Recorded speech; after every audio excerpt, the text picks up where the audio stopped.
Hello,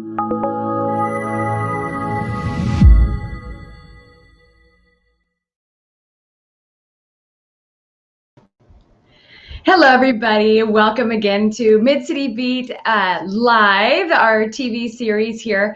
And today I am excited to have Dr. Fani Rubio again. I've interviewed her several times throughout the pandemic, and I have invited her back today, and I'm very happy she's able to come with us today and give you a little bit more information about what's going on with COVID-19 in Yucatan, and especially the vaccinations, because I know that is something that's very concerning for everybody living here, and there's a lot of confusion about what's going on with that. So we're going to get the scoop as of today from Dr. Rubio. Also, I'm going to leave the comments open. So if you have a comment or if you have a question for Dr. Rubio, just message or write it in the comments, and I will be seeing that. So let's invite Dr. Rubio in now. Hello. Hi, Stephanie. How are you? Fine, thank you. And you? Good, thank you. I'm doing well. I'm doing well, and thank you for coming. I know you are having a busy day. You're finding a corner in the hospital to come with us today, so I do really appreciate that. No, you're welcome. Yes, I'm happy to be here because we almost have a year from the pandemic. Actually, this March, we're going to have the anniversary of the pandemic. Everybody, we're going to eat cake that day to celebrate COVID. Yes, absolutely. Yeah, it's been quite the journey, and you have been with us here at Mid-City since day one. Because I know we had met before the pandemic, and we were talking about you working with the foreigners, because you are a great help to all the foreigners that live here. If anybody you don't know, Dr. Fani Rubio works with a lot of foreigners and is really a great help, and we'll give her contact number in just a bit, just in case, or her email if you have questions or if you need help as a foreigner here. But I know we were in talks before the pandemic, and then the pandemic hit, and it was like, Dr. Rubio, help us understand what's going on. And so you've been great, really keeping me informed every week. I talk to you almost pretty much for this whole year. I've talked to you almost every week, and so it's been great. So first of all, okay, so I told people to chime in with their questions, and I'll get to everybody's questions in just a bit. But tell us a little bit about what's going on right now with COVID-19. Well, right now, even through this year, we have seen a lot of different nuances. I mean, subtleties through the COVID pandemic. And since December, we have like an increase in the numbers, and those numbers increase in January too, and a little bit in February. So the behavior of the pandemic, we're still not having like very low numbers right now. We're still having a little bit increase, but right now we're having more and more patients that are in their homes and they're taking care of themselves like outpatients. And right now it's been very like good to know that we have so many information, because right now there are so many resources that we have about the concept of what to do with the patients of COVID.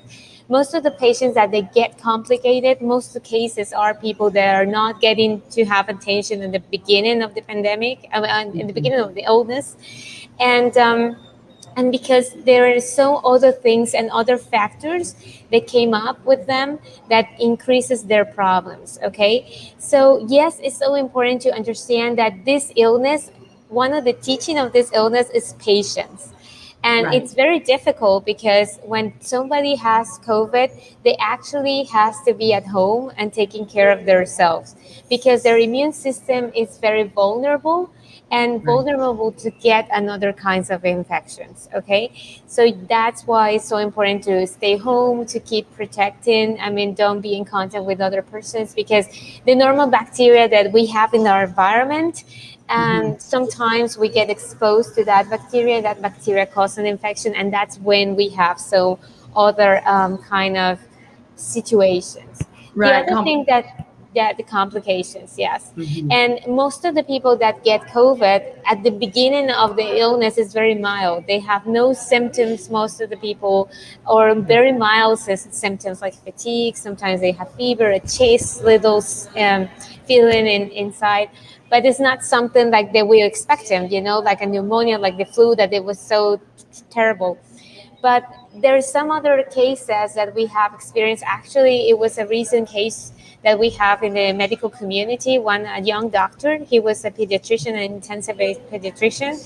He died of COVID, and he was a very young person and with no other comorbidities that were known. So we don't know very well how other factors get like in this play of the COVID complications. Okay. Okay. But yes, it's important to be very careful. I mean, it's still, we have many resources. And right now, we know that some of the treatments that are in tests, they're trying to study, is like the monoclonal antibodies, which is one of the newest therapies that we are having. And Right. that therapy is very helpful. Okay, but still in Mexico we don't have so many resources to have that therapy, which is very, very expensive. Well, right now they're doing that therapy in Merida, correct? In Oran, am I correct? In Yes, Oran yes, and yes, because we have, when they have partnerships with some other beneficial companies that are helping and they're trying to use, and they're also because they have partnership with researcher companies. Okay, so they're trying to do the medical trials here too, and that helps a little bit about the research about what's going on. Okay. Okay. So it is available possibly, but is it still in trials or now it's being used freely? Well, I say trials because they're still knowing how to deal with this medication, because these medications were not created specifically for this illness. They're created for other kind of illness, but Okay. right now they're using them on the treatment of COVID. So every patient is different. All the situations are different, but it's good to know the responses through these kind of medications. Yes. Sure. Okay. So that's an option if somebody has a more severe case of COVID. Exactly. Yes. An option. Okay, well, so let's talk about the vaccines, because I know people are pretty familiar now with COVID. They know it's here. They know what they have to do to be careful. They know it's not going anywhere, and so at least not yet. And Yes. what is going on with the vaccinations? There's been a lot of confusion on whether foreign residents have access, when we might have access. So can you tell us what's happening right now in Yucatan, in this state of Yucatan? Yes, well, right now in Yucatan, we are trying to get the vaccine in the private services. Why? Because normally for centuries, one of the advantages and disadvantages of Yucatan is that we are a little far away from the center of Mexico. So that makes us a little away for some kind of problems like the violence and the insecurity, but also give us like the problem that we are a little far away from other things. Okay, so in Mexico we have no many there's not so many vaccines right now. The government is buying the vaccines, but they say they're going to provide to given the license to the private services to get the vaccine, but it won't be possible for this month. So it's possible For that this month of March, or for these months? for this month, yes. Okay, so in the next few months, it's not going to be possible for it to be available in the private sector. No, actually, the problem of this year is that we have the election year and we have elections that will come. And the government is trying to push a little bit the situation with the vaccine. So they are closing everything. So only the public services can have the vaccine. And the private services, is possible that we will have it, but after the license will be released after the elections, and that was, we're talking about that if we can have the vaccine will be the end of this year, because mostly the big like the big enterprises like Pfizer, AstraZeneca, all their productions are compromised with the governments of several countries. And Right. for us, like minor enterprises that we need some vaccines, it's very hard for us to get the vaccine. So, okay, so And mhm, real quick. So in the private sector, you need a license from the government, and those mhm. are not being issued yet. And that comes federally from the federal government, correct? Yes, from the federal government. Yes, because we have like a department like the FDA in the U.S., Right. but the name in the Mexico is COFEPRIS, and COFEPRIS needs you need a license for COFEPRIS to buy the vaccine and bring it from whatever you're buying it. Okay. Right. Okay. Um, so as far as public, because it is, we are getting vaccines, and we have, we have got the AstraZeneca vaccine. We got a shipment of that, and we also have we had the Pfizer. The Pfizer mostly went to the medical doctors. AstraZeneca is now being little by little given to people. It first was given in Motul, Concal. Am I mistaken? Motul, Concal, and what was the TCV? Valladolid. Owned They by have in Valladolid. Yes. Yeah. So that was only about 15,000 vaccinations, more or less. I know a little bit more. There was some confusion there with that. I know in Motul that there was an account of some foreigners going because they basically said, okay, if you're from this age, was it 60 and up? Mm-hmm. That from 60 and up, you can come get the vaccine. And so there were foreigners that said, okay, well, they went and lined up, but then there's some confusion. Some people were saying, no, if you don't have an INE, which is the national identification, you can't get the vaccine. So can you clear up some of this confusion? And I know later it was cleared up and that no, foreigners can get the vaccine. So can you tell us a little bit about that? Yeah, well, right now for the federal government, I want to move. Is it possible to move? I can move a little bit because I have very yes, sorry. I have noise here. Sorry, I am in the hospital, people. So I need to move because I have people talking. Yeah, that's fine. We get to the tour of the. Yes. Oh, now yes. It's nice and quiet. Yes, I'm maybe here. I want to show you people that's watching this video. I am in the Anticaseroso Hospital, which is a 19th century hospital renewed from the Red Cross. It's a very old hospital. It's very beautiful, actually, in the French style. This is part of the Oran building. So, yeah, okay. The Oran, yes, it's part of the public services. So right now, this hospital is from the Red Cross, actually. It's working like an ambulatory clinic for surgeries, minor surgeries. So it's a very nice hospital. So thank you. I'm so sorry for this interruption, but no, that's fine. Okay, so we're talking about what happened in Motul and yes. And what is happening as far as foreigners, because I know most of the people that watch this are foreigners. I mean, and for the general public as well. But yeah, well, the principal thing that we need to understand is right now the federal government set like a course of stages on the vaccination.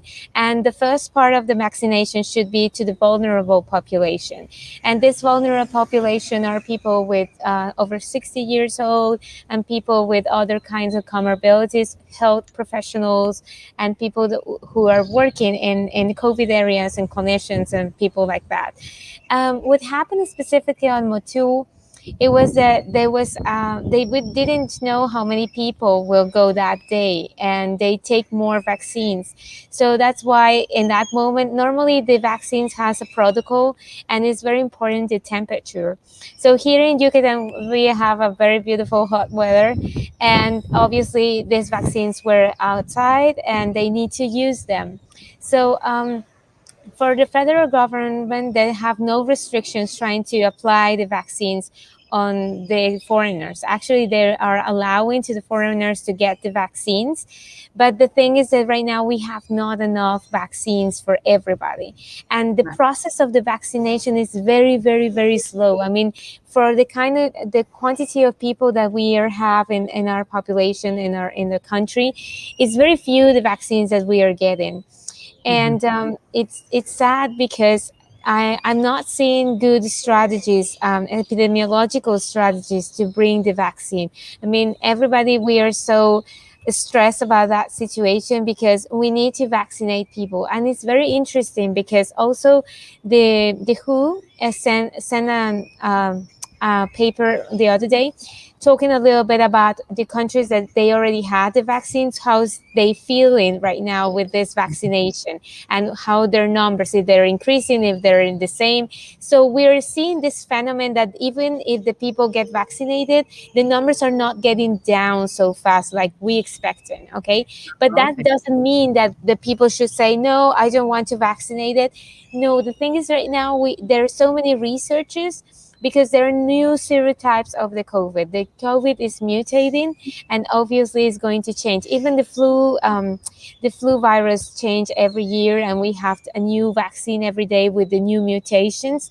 Right now, there's a little bit more information about what part of the virus is evolving. I mean, it's mutating, and Right. that's why the new vaccines that we'll be having will be even more accurate for these things. Okay.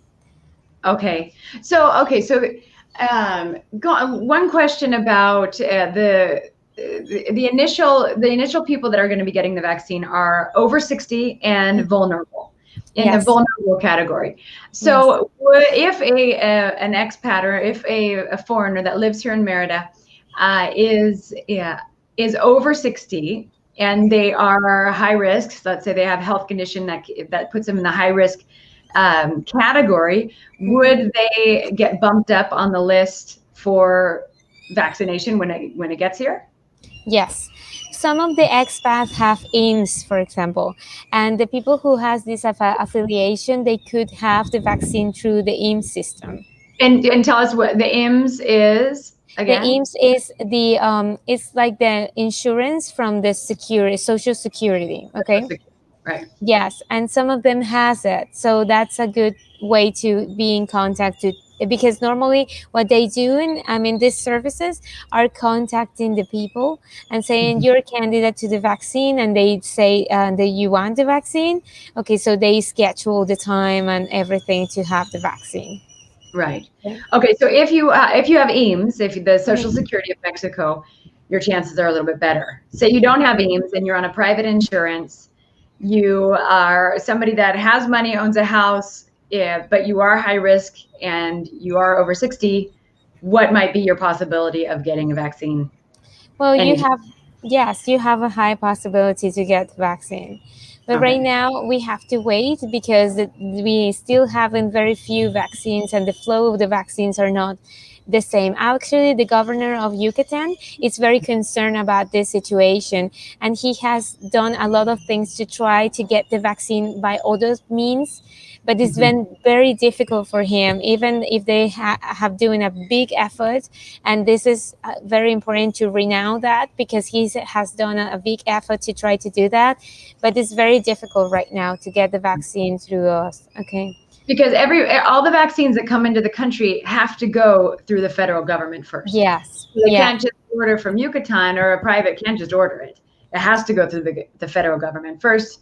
And the Mm. federal government also, when they do send it to Yucatan, they tell the Secretary of Health here Mhm. where the vaccines are going.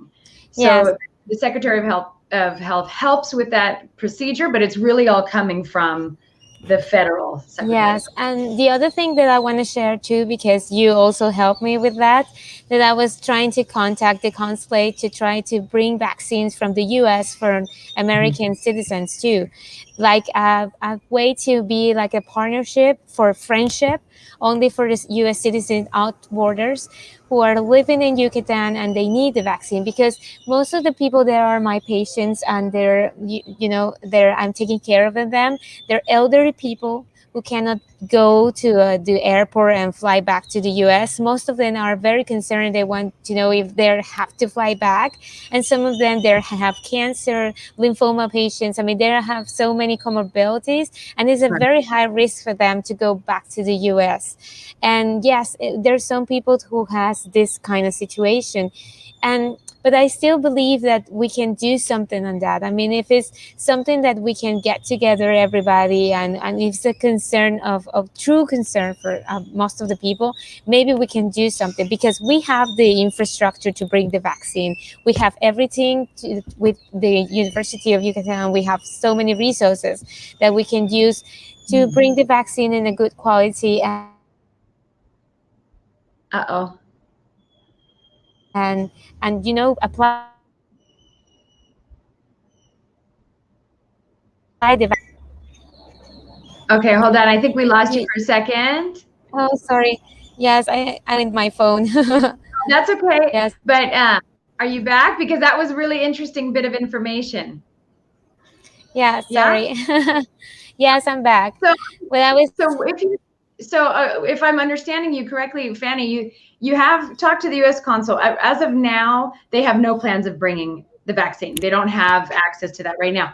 But you believe that if we get a big community push here, that it might be possible to get maybe like signed petitions, or how do you think that we could somehow organize and Yes. Yes, talk to actually, I the was talking to Veron, and hopefully Veron is seeing me by video.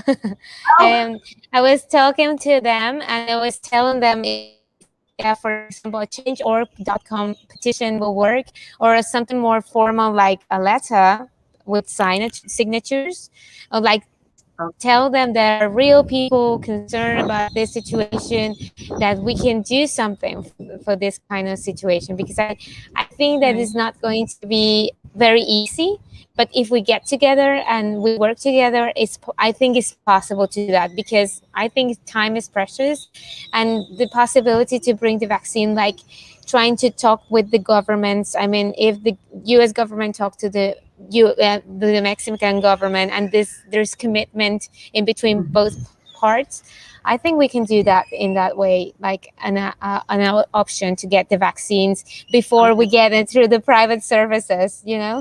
Sure, sure. So, okay, so those of you who are listening and are organizers out there, maybe we should start to brainstorm about organizing a campaign for that. Especially for you say, and I do have some friends here that are foreigners that are very high risk, and they can't risk going back to the US in an airplane. And so that's really concerning for them. They've been very cooped up in their house because they can't afford to get COVID. Exactly.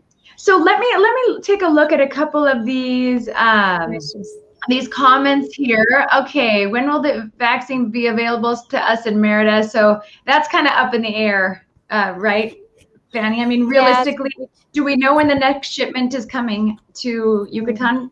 I haven't heard. No, we have no news about that. It's very, very difficult to say, because even not all the doctors and nurses have been vaccinated yet. And there was a protest the last weekend about that, because there's so many people in the services of the community of the healthcare system that they're not vaccinated.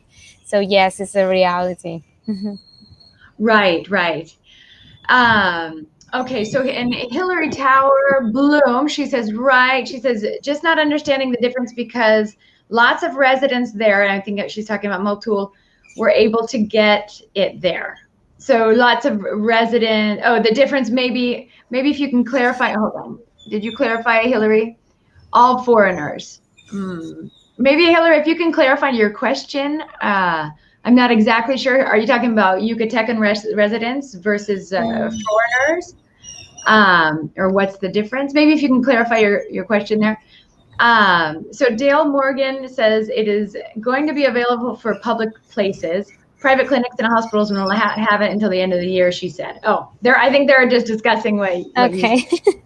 Okay, and Joey says, and Canadians, do we have any connection maybe with the Canadian embassy? I mean, I think in general it's the same as any foreigner, but yes, we have people from many places of the world, but yes, it's another thing. I have not yet any answer from the Canadian government too, so it's just like very terrible too. But I think we can do something. It's an option to do something about that. Right. Okay, so Hillary just clarified her question. She said just the fact that foreigners were able to get it in those villages. So I would think there were a couple of people that did get it in Valladolid and Motul, if I'm not mistaken. There were some foreigners. So yeah, they lined up and they were able to get it. And so okay, so Holly Bailey says, where would we send our letters and petitions? So do you have any idea?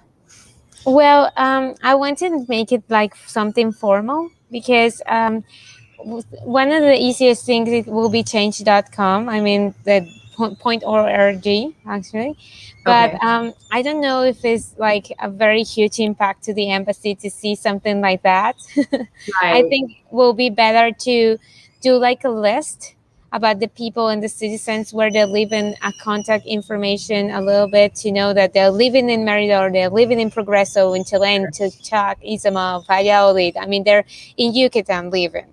And Right.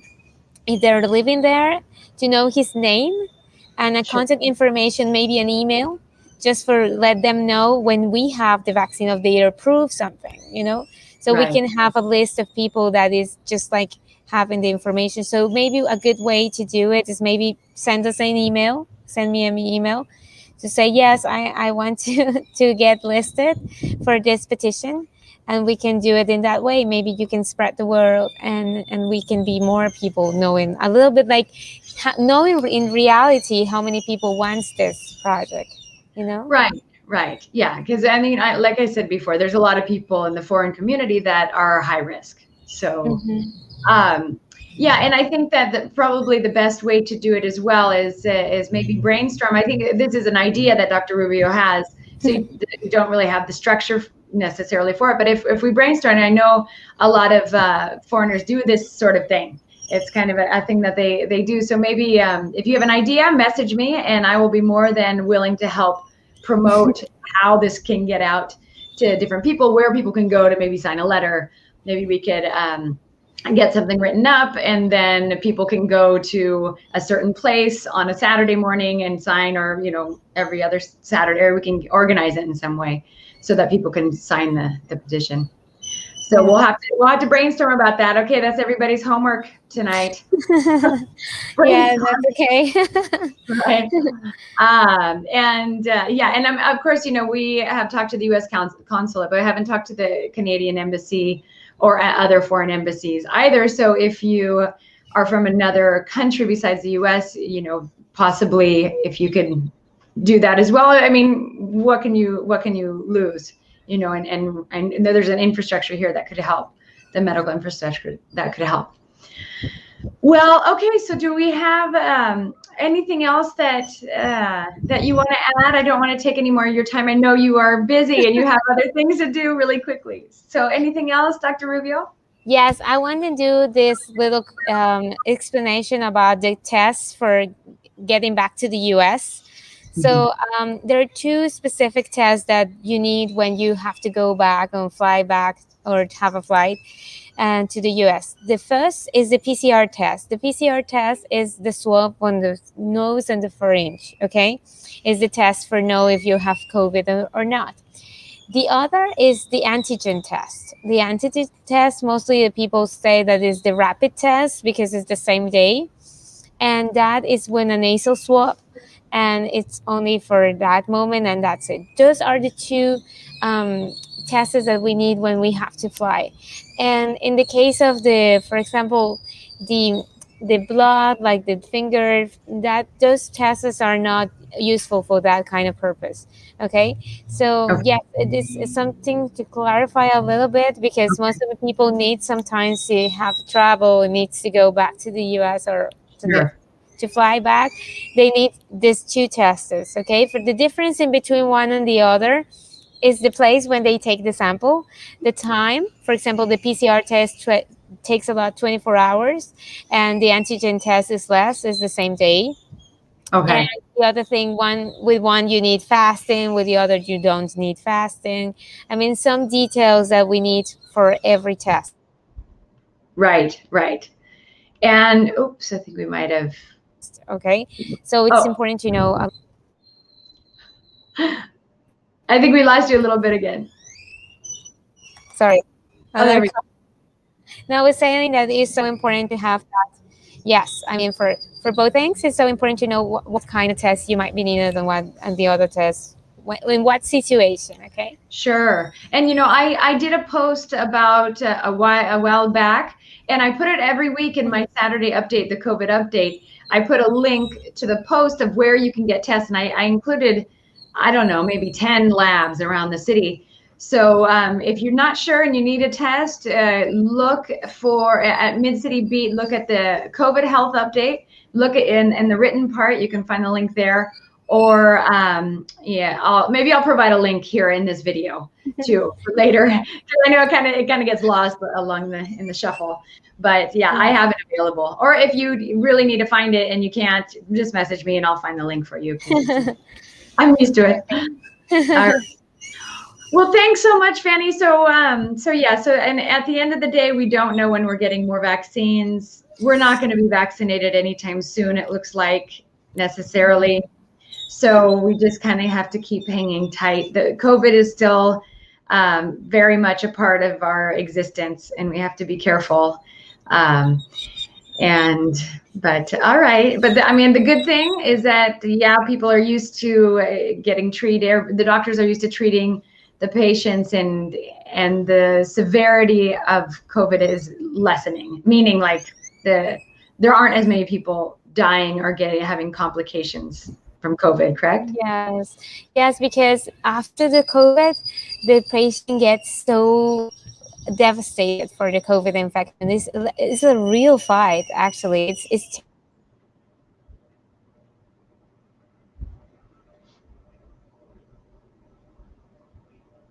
terrible, exhausting process because sorry.